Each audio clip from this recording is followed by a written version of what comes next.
Welcome to this explainer. Today, we're diving into the absolutely astonishing life of Josephine Bonaparte. And look, forget everything you think you know about her just being in Napoleon's shadow. Her life is literally a masterclass in survival, personal branding, and total reinvention. It's a story that still completely resonates with us today. To really grasp her profound influence, we actually have to start at the end, with the legendary final words of Europe's greatest conqueror. Uttered on his deathbed on the super isolated island of St. Helena, these words show just how completely she captivated him, right up until the very end. It's a fascinating paradox. She was a total enigma who achieved very little independent political power. She didn't lead military campaigns, she wasn't drafting legislation, yet she somehow managed to secure a legacy that completely outlasted the French Empire itself. It's basically the ultimate historical example of soft power. A great reminder that you really don't always need to hold the official title to wield the actual power.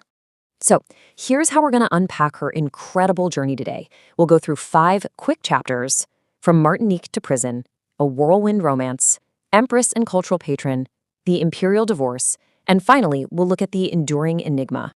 All right, jumping into section 1, from Martinique to prison. This is really a story of sheer survival.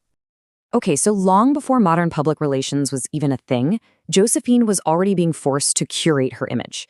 She was born into a financially struggling sugar plantation family in Martinique back in 1763. Growing up in the Caribbean way before modern dentistry, the island's sugarcane actually severely decayed her teeth, so she famously learned to smile without ever showing them. It's honestly an early masterclass in hiding vulnerability while still projecting this aura of sophistication and resilience. And wow, that resilience was put to the ultimate test in a terrifyingly short window of time. After dealing with an abusive first marriage to Alexander de Beauharnais, the French Revolution kicks off and triggers a totally chaotic and deadly sequence of events. She was literally thrown into the blood-stained Carmes prison, enduring horrifying conditions. She narrowly escaped the guillotine herself, and only because the Reign of Terror ended just days after her husband was executed.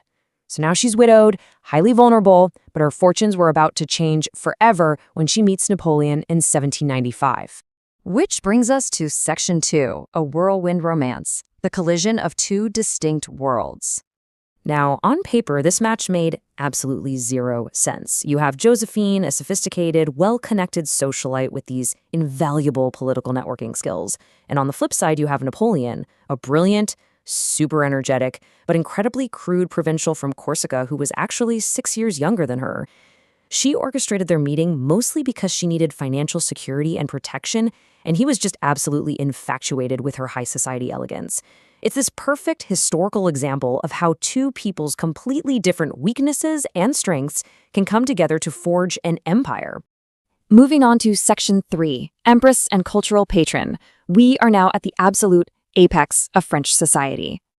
So, their highly unorthodox marriage catapults them to power, culminating in their spectacular coronation in 1804. But if you really want to understand her lifestyle at the top of society, you just need to grasp one staggering number: 300,000.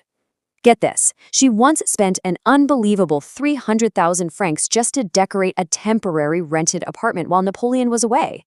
It was so wildly expensive that Napoleon actually just bought the apartment outright for 50,000 francs, simply because it made more financial sense than paying her interior decorating bills. Crazy, right?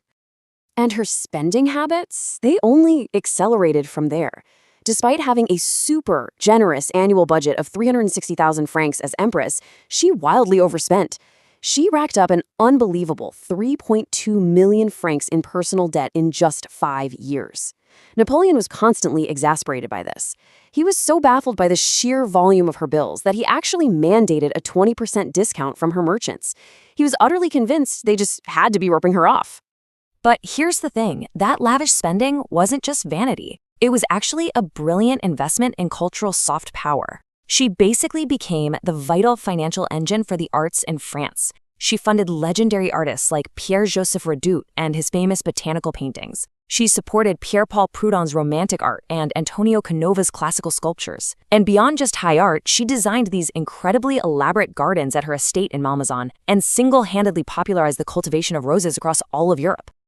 Let's turn to Section 4, the imperial divorce. This is the tragic end of an empire's defining union.